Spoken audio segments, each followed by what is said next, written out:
ખૂબ જ ઓછા ખર્ચામાં દાણેદાર ક્રીમી અને મલાઈદાર તો જોઈ શકો છો એકદમ બજાર જેવો એકદમ પરફેક્ટ રીતે આજે આપણે બદામ શેક બનાવીશું ફ્રેન્ડ્સ આજે હું શેર કરીશ તમારી સાથે બદામ શેક બનાવવાની રેસીપી તો આગળ આપણે 500 ઉપર દૂધ લઈ લીધું છે એકદમ બજાર જેવો બદામ શેક બનાવીશું આપણે હવે એક પેનમાં આપણે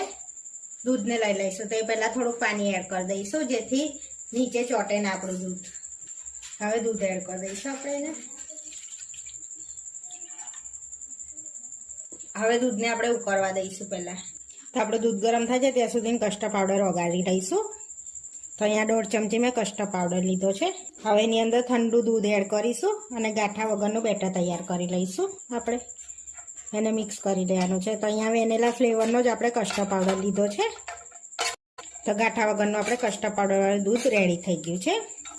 તો અહીંયા આપણું દૂધ ઉકળવા લાગ્યું છે હવે ચપટી કેસર એડ કરીશું થોડાક તાર કેસરના જેથી કલર અને ટેસ્ટ સારો આવશે કેસર ઉમેરવાથી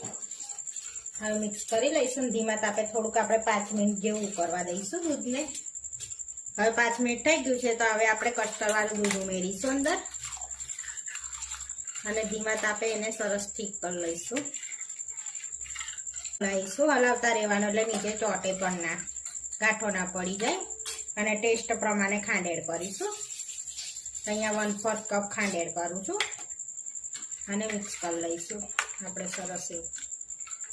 તો તમે જેટલું ગળ્યું ખાતા હોય એટલી એડ કરવાની તો હવે આપણે 5 મિનિટ એને ઉકળવા દઈશું જેથી ઠીક થઈ જાય આપણું દૂધ સરસ એવું તો આપણે એની અંદર બજારમાં માવો આવે છે તો આપણે એની અંદર બદામ શેકમાં થોડોક માવો એડ કરીશું તો માવો આપણે ઘેર બનાવી લઈશું હવે 5 મિનિટ ઉકળી ગયું છે અને સરસ એવી ખાંડ પણ ઓગળી ગઈ છે હવે આપણે ફ્લેવર માટે ઇલાયચી પાવડર એડ કરીશું અંદર અને સરસ મિક્સ કરી લઈશું તમારે ના એડ કરવો હોય તો સ્કીપ કરી લેજો તો અહીંયા આગળ આપણે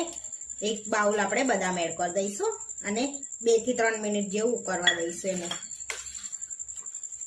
જોઈ શકો છો સરસ એવો દેખાય છે ને બજાર જેવો એકદમ તો આપણે ક્રીમી ને એવો બનાવીશું એટલે અંદર માવો એડ કરીશું જે બજારમાં પણ આપણે બદામ શેક પીવા જઈએ છીએ એમાં માવો હોય છે જ તો હવે આપણે 2 થી 3 મિનિટ સુધી ચલાવી લઈશું એને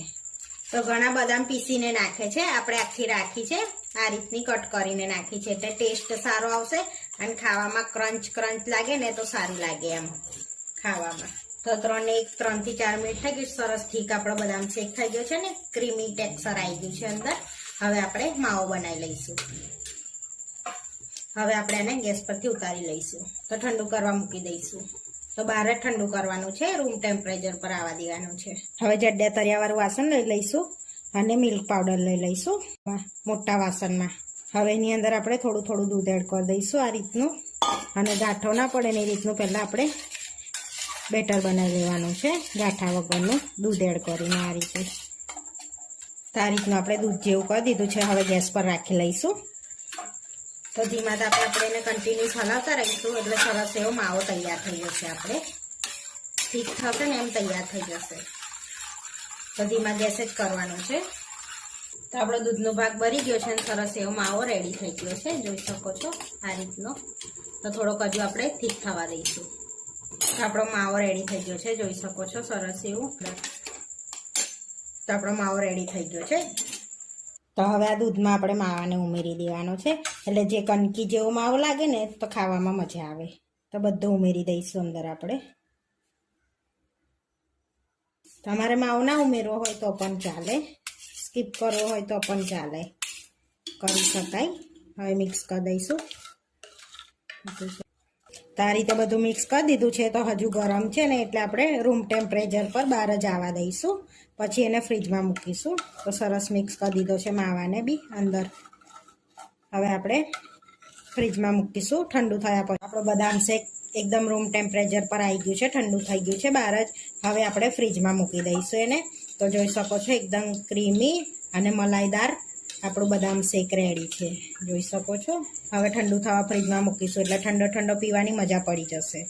ઓકે 2 કલાક થઈ ગયા છે અને સરસ સેટ થઈ ગયો છે બદામ શેક તો જોઈ શકો છો એકદમ બજાર જેવો ઠીક થઈ ગયો છે હવે સર્વ કરી લઈશું આપણે અહીંયા આપણે ગ્લાસ લઈ લીધા છે હવે એમાં આપણે સર્વ કરી લઈશું બદામ શેકને એકદમ પરફેક્ટ રીતે આપણે બદામ શેક બનીને રેડી થઈ ગયું છે. એકદમ બજાર જેવો ને પરફેક્ટ બનીને રેડી થઈ ગયો છે. હવે ઉપરથી બદામની કતરણ થોડીક એડ કરીશું આપણે. તો આપણે એકદમ પરફેક્ટ રીતે બદામ શેક બનીને રેડી થઈ ગયો છે. આવા વિડીયો જોવા માટે મારી ચેનલને સબસ્ક્રાઈબ કરો, લાઈક કરો અને શેર કરો. અને તમે જરૂરથી ટ્રાય કરો. ફરી મળીશું નવા વિડીયોમાં. કોમેન્ટ કરીને જરૂરથી જણાવજો કે તમને આ મારી રેસીપી કેવી લાગી.